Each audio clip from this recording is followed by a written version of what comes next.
Biz to'liq nevrologik tekshiruvlarni o'tkazamiz, zararlanish darajasini aniqlaymiz va kasallikdan tezroq tiklanishga yordam beramiz. Agar sizda bosh miya jarohatidan keyin tinimsiz qaytariladigan fikrlar yoki xavotirlar paydo bo'lgan bo'lsa, bu oddiy stress emas.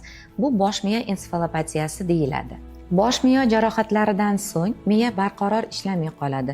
Bunda xotira yomonlashadi, jahldorlik oshadi, odam chalg'ita olmaydigan takroriy fikrlar paydo bo'ladi. Ko'pchilik buni asab deb o'ylasa, lekin aslida bu ko'pincha zararlangan neyron tolalari bo'ladi. Davolanishi agar kechiktirsangiz, bu holat o'zidan o'zi o'tib ketmaydi.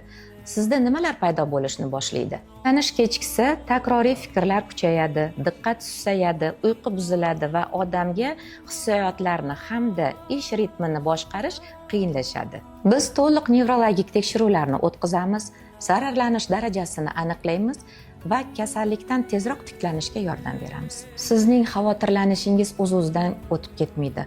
Hoziroq kommentariyalarda raqamingizni qoldirib keting.